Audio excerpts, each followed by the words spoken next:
Some material goods have always been and will always be part of surviving. In civilized societies, that means that a medium of exchange, or money, is necessary for most people. Having enough money to satisfy their own reasonable desires has lots of positive effects, and in this video we will analyze the carryover or the positive side effects of having enough money. Not all the money in the world, but enough money. But without further ado, let us dig into the map of carryover of personal finance. Well, we are situated here in the middle of the map. And the first thing that might not benefit from an increased desire for financial education is your hobbies and the time you can spend playing video games.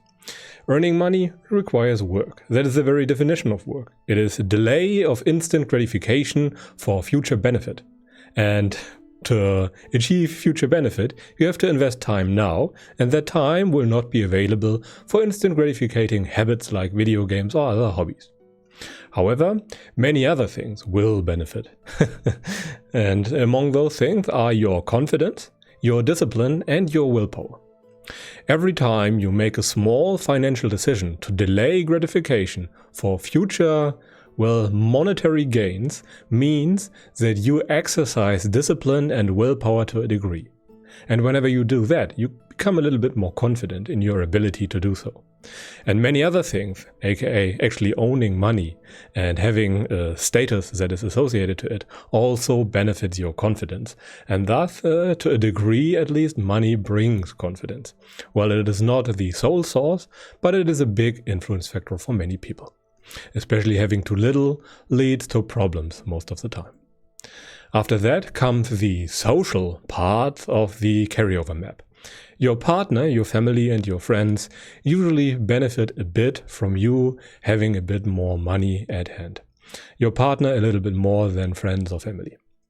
In the end, it is easier to spend time with people when you have spare money. You can go to bars, you can go, eat out in the evening, you can go to events and don't have to restrict yourself too much.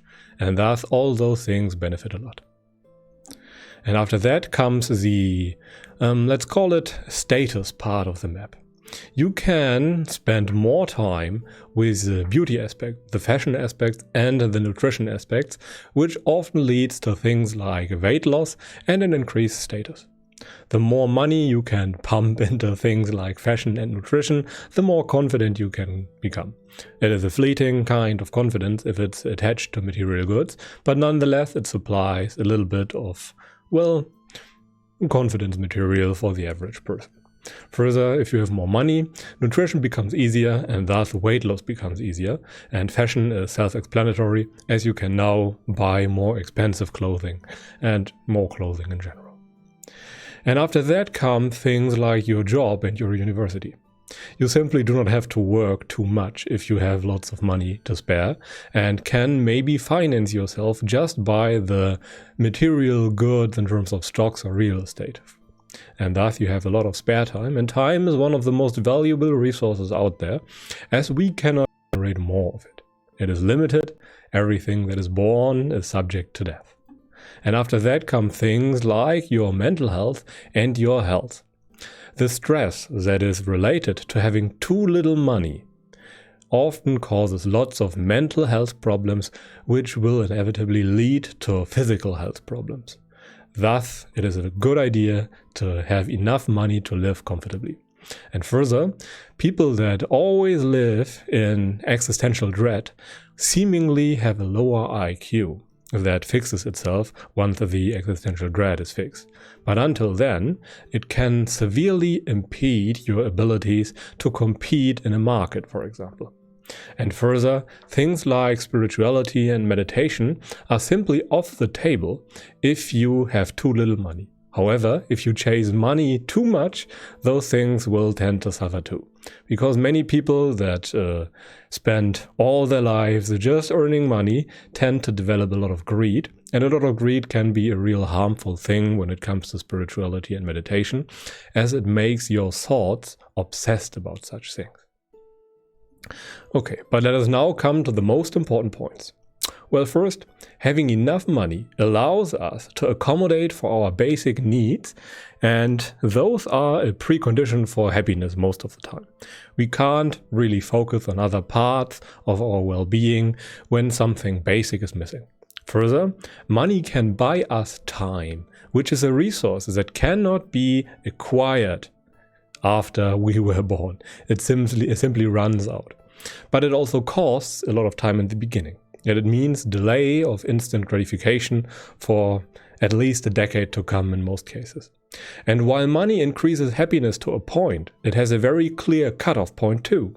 From about $70,000 upwards a year, happiness won't increase at all. Money thus removes several impediments for happiness, but can also introduce new ones, like a mind obsessed with greed. And humans have a natural tendency to always want 20% more than they have, and money can never satisfy that, no matter what. So people that try to achieve happiness via money only will have a very hard time and will sooner or later, awaken to the truth that money cannot buy happiness, even though many people want to make you believe it. And it makes sense, in summary, to aim for enough money to support all the basic needs and some retirement provision, for example. More than that is often a waste of time. In the end, we can't take anything with us when we die but our karma. Memento mori.